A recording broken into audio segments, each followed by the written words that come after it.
కేంద్ర కార్మిక సంఘాల ఆధ్వర్యంలో 9వ దేశవ్యాప్త సార్వత్రిక సమ్మె విజయవంతం చేయాలి. సిపిఎం పార్టీ జిల్లా కార్యదర్శి డి గోవిందరావు, సిఐటియు జిల్లా కార్యదర్శి ఎన్వి. కేంద్ర కార్మిక సంఘాల ఆధ్వర్యంలో జూలై 9న దేశవ్యాప్త సార్వత్రిక సమ్మెలో భాగంగా శ్రీకాకుళం జిల్లా ఎచ్చెర్ల మండల పారిశ్రామిక ప్రాంతంలో సమ్మె చేసి భారీ ర్యాలీ నిర్వహించారు.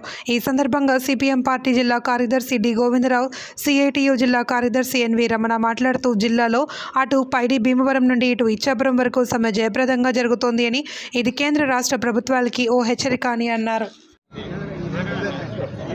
4 లేబర్ కోడ్లు రద్దు చేయాలని కోరుతూ కేంద్ర కార్మిక సంఘాలు ఇచ్చిన దేశవ్యాప్త సమ్మె శ్రీకాకుళం జిల్లాలో అటు పైడి భీమవరం నుండి ఇటు ఇచ్చాపురం వరకు కార్మిక వర్గం సమ్మె చేసి ఈవేళ ఉదయం నుంచే ఈవేళ ఊరేగింపులు ప్రదర్శనలు పెద్ద ఎత్తున నిర్వహించడం జరుగుతుంది.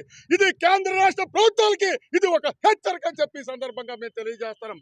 ఈ రోజు తరతరాలుగా కార్మిక వర్గం ఆత్మ బలిదానాలతోనే సాధించుకున్న కార్మిక చట్టాలను ఈ 44 చట్టాలను ఇవాళ బీజేపీ ప్రభుత్వం 4 లేబర్ కోడ్లుగా మార్చి కార్మిక వర్గానికి తీవ్రమైన ద్రోహాన్ని చేసింది. అంతేకాదు ఈ రాష్ట్రంలో ఉండే తెలుగుదేశం ప్రభుత్వం కూటమి ఈ రోజు 8 గంటల పనిదినాన్ని 10 గంటలు చేయాలని చెప్పి జీవో తీసుకొని వచ్చింది. ఇది ఎంత దుర్మార్గమైన చర్య!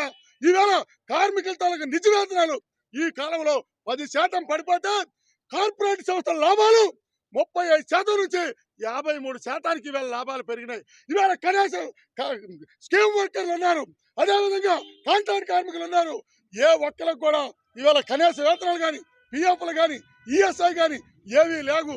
ఈరోజు విద్యుత్ సంస్థను ప్రైవేటీకరణ చేయడానికి 2022 విద్యుత్ చట్టాన్ని తీసుకొచ్చి ఇవాళ ఆదాయానికి అప్పచెప్పేస్తారు.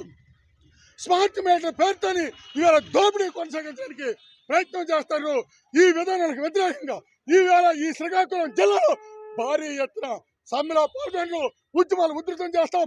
ప్రభుత్వం ఎప్పటికైనా ఆ విధానాలు ఉపసంహరించుకోకపోతే పోరాటాన్ని ఉధృతం చేస్తామని చెప్పి హెచ్చరిక జారీ చేస్తుంది.